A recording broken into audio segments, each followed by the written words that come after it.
அஸ்ட்ரோசைன் channel வாயிலாக உலகெங்கும் வாழ்ந்து கொண்டிருக்கும் சகோதர சகோதரிகளுக்கு அன்பார்ந்த வணக்கங்கள் மற்றும் வாழ்த்துக்கள்.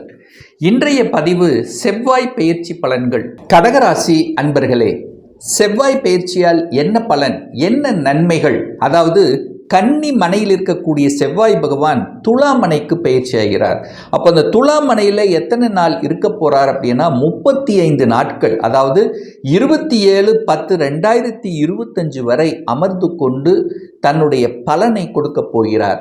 இந்த கடகராசி அன்பர்களுக்கு செவ்வாய் பகவான் யார் அப்படின்னா 5க்குரியவன், பூர்வ புண்ணியஸ்தானத்தின் அதிபதி, பஞ்சமஸ்தானத்தின் அதிபதி, அதே சமயத்தில் 10க்குரியவன், தொழில் ஸ்தானத்தின் அதிபதி அந்த செவ்வாய் பகவான்.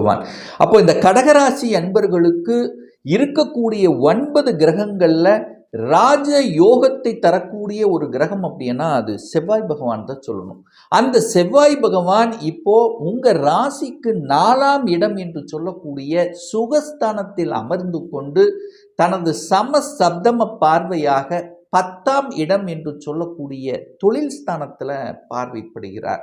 அப்போ தன் வீட்டை தானே பார்த்து வலுப்படுத்தக்கூடிய ஒரு நல்ல காலகட்டம் இந்த 35 நாட்கள். அப்ப என்ன வலுப்படுத்த போகிறது? 10ஆம் இடத்தை வலுப்படுத்த போகிறது. அந்த 10ஆம் இடம் என்பதுதான் உங்களுடைய தொழிலையே அமைந்திருக்கிறது. அப்போ கடந்த சில வருடங்களாகவே இந்த கடகராசி என்பவர்களுக்கு தொழிலில் நிலைத்தன்மை இல்லாத ஒரு வகையில் இருந்தது. நிறைய கஷ்டப்பட்டீங்க, நிறைய இழந்தீங்க, நிறைய கடனை ஆக்குது, தொழில் ரீதியில் மனக்குழப்பத்தை கொடுத்திருந்தது. ஆனால் இப்போ இந்த 35 நாட்கள் எல்லாத்தையும் சரி செய்யக்கூடிய ஒரு காலகட்டமாக அமையும். ஏன்னா கடந்த சில மாதங்களாகவே இந்த செவ்வாய் பகவான் நீச்சத்தன்மையில் கேதுவோடு சேர்ந்திருந்து ஏதோ ஒரு வகையில் பாதிக்கப்பட்டு இருந்ததல்லவா, இப்போ தொழிலில் முன்னேற்றத்தை தரக்கூடிய ஒரு அற்புத காலகட்டம் இந்த கடகத்துக்கு வந்து விட்டதுன்னு சொல்லலாம். தொழிலில் சேஞ்ச் பண்ணுறவங்க அல்லது வேலையில் மாற்றத்தை நோக்கி எதிர்பார்த்து காத்து கொண்டிருந்தவங்க, வேலையில் ஒரு ப்ரமோஷனை எதிர்பார்த்து காத்து கொண்டிருந்தவங்க, நல்ல வேலை கிடைக்கலை என்று இருக்கின்றவர்கள், வேலையில் அப்ளை பண்ணி காத்து கொண்டிருப்பவங்க அத்தனை பேருக்கும் இந்த கடகத்துக்கு வேலை விஷயம், தொழில் விஷயத்தில் நன்மை தரக்கூடிய ஒரு காலகட்டமாக நிச்சயமாக அமையும். இதில் எந்தவித மாற்று கருத்தும் கிடையாது. அடுத்த ஒரு நல்ல செய்திங்கிறது 4ஆம் இடத்துல செவ்வாய் உட்கார்ந்திருக்கார். 4ஆம் இடம் என்பது சுகஸ்தானம், வீடு, வண்டி, வாகனத்தை குறிக்கக்கூடிய இடம் அந்த 4ஆம் இடம். அங்கே நிலக்காரக கிரகமான செவ்வாய் இருக்கும்போது நிலத்தை வாங்கக்கூடிய, இடத்தை வாங்கக்கூடிய யோகம் என்பது இந்த 35 நாள் இருக்கு.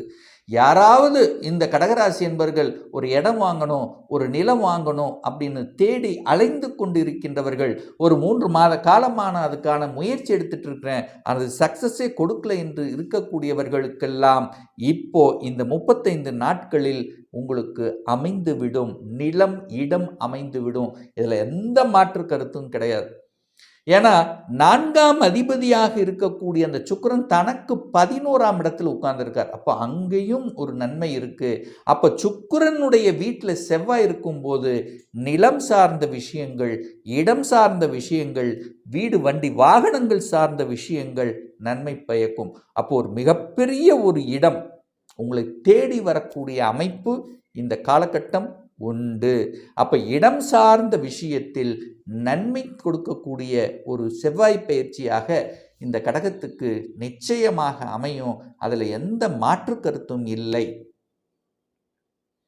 அப்போ அதே செவ்வாய் பகவான் தான் தனது 8ஆம் பார்வையா 11ஆம் இடத்தை பார்க்கிறார். அப்ப 10 11ஆம் இடத்தை பார்த்து வலுப்படுத்துகிறது. அப்ப தொழிலின் மூலமாக லாபத்தை கொடுக்கக்கூடிய அமைப்பு இந்த காலகட்டம் உண்டு. ஸோ இந்த காலகட்டத்தில் புதனும் பாருங்க, புத்திசாலித்தனம் மிக்க அந்த புதன் உச்சபலத்தோடு இருக்கும்போது நல்ல ஞானம் பிறக்கும். ஒரு நல்ல ஸ்ட்ராட்டஜி பிளான் வகுத்து திறமையாக செயல்படக்கூடிய வாய்ப்புகள் இருக்கும். ஏன்னா இந்த கடந்த ஒரு 2 வருஷமா படாத பாடுபட்டிருப்பீங்க. மனசு சரியில்லை, எண்ணம் சரியில்லை, சிந்தனை சரியில்லை, எதுக்கெடுத்தாலும் லாக்கு. மனசு நல்லா இருந்தால் தான் நம்ம செயல்பட முடியும்.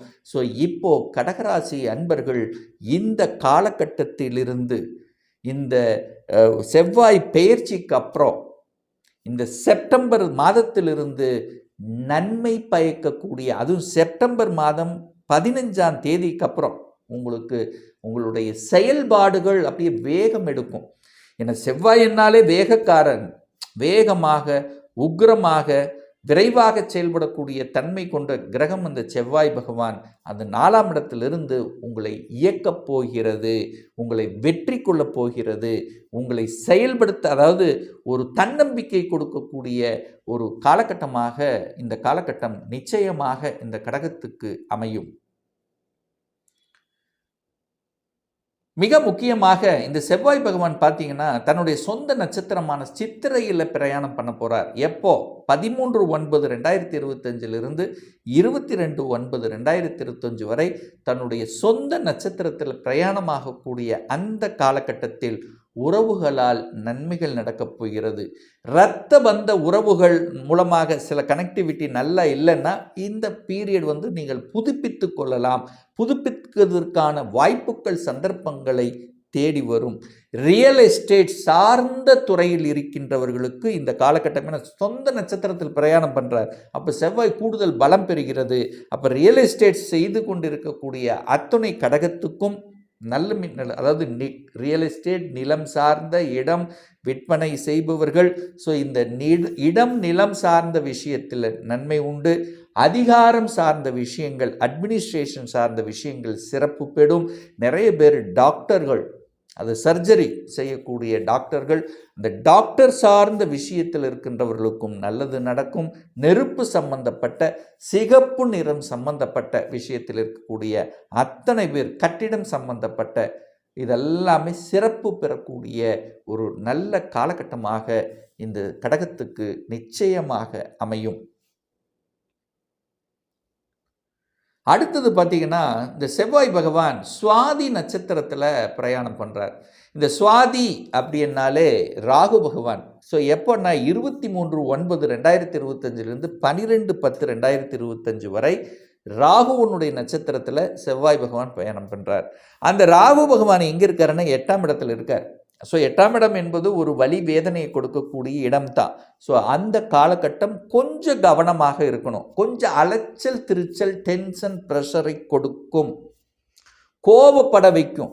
பாம்பு ஒரு இடத்துல சும்மா நிற்காது, அங்கங்கே ஓடிட்டே இருக்கும், அலைச்சல் திருச்சலை கொடுக்கும், கண்டிப்பாக கொடுக்கும் இந்த காலகட்டத்தில். அப்போ கொஞ்சம் ஜாக்கிரதையாக இருக்க வேண்டும். அதாவது தேவையில்லாத நபர்களுடன் ஒரு கூட்டணி எடுத்துக்கிறது. அப்போது நான் என்ன ஒரே வார்த்தை என்னென்ன, அந்த காலகட்டத்தில் எதை செய்தாலும் கொஞ்சம் யோசித்து செய்ய வேண்டும் என்பதை ஞாபகத்தில் வைத்து கொள்ளுங்கள் இந்த கடகராசி அன்பர்கள். அடுத்து செவ்வாய் பகவான் விசாகம் நட்சத்திரத்தில் பிரயாணம் பண்ணுறார். 13/10/2025 27/10/2025. விசாகம் அப்படின்னா குரு. குரு நட்சத்திரத்தில் பிரயாணம் பண்ணுறார். குரு அப்படிங்கிறது உங்களுக்கு பாக்கியத்தை தரக்கூடியவன், பாக்யாதிபதி நட்சத்திர சாரத்தில் பிரயாணம் பண்ணது. அப்போ என்ன நடக்கும்? உங்களுக்கு பாக்கியத்தை கொடுக்கும். என்ன பாக்கியம் கொடுக்கும்? குழந்தை பாக்கியம் கொடுக்கும் அந்த காலகட்டம். ஏன் அதை ஸ்ட்ராங்காக சொல்கிறேன்னா, குரு செவ்வாயை பார்க்குறார். செவ்வாய்ங்கிறது 5க்குரியவன் அல்லவா? அப்போ குருங்கிறது குழந்தை காரக கிரகம். குழந்தை ஸ்தானத்தை பார்க்கக்கூடிய நிகழ்வு அந்த காலகட்டம் அமையுது. அப்போ குழந்தை இல்லாத தம்பதிகளுக்கு குழந்தை பாக்கியம் கொடுக்கக்கூடிய அமைப்பு உண்டு. குரு பகவான் 12ல் இருக்கார். 12ங்கிறது வெளிநாடு, வெளி மாநிலம், அந்நிய தேசத்தை குறிக்கக்கூடிய இடம் அந்த 12ஆம் இடம். ஸோ யாரெல்லாம் வெளிநாடு போகணும், வெளிநாட்டில் போய் வேலை பார்க்கணும் என்கின்ற எண்ணத்தில் இருக்கக்கூடிய அத்துணை கடகத்துக்கும் அந்த காலகட்டம் நன்மை பயக்கும். இம்போர்ட் எக்ஸ்போர்ட் சம்பந்தப்பட்ட தன்மை, வெளிநாட்டு டிராவல் பண்ணுவது, தொழில் முறையாக டிராவல் பண்ணுவது, அல்லது நீங்கள் அதாவது வெளிநாடு மட்டும் கிடையாது, வெளியூர் வெளி மாநிலத்தையும் சேர்த்தி குறிக்கக்கூடிய தன்மை. ஸோ அந்த குரு அப்படிங்கிற அந்த தன்மையில் இருக்கிறதுனால முதலீடுகள், 12ஆம் இடம் என்பது முதலீடுகளும் குறிக்கும்.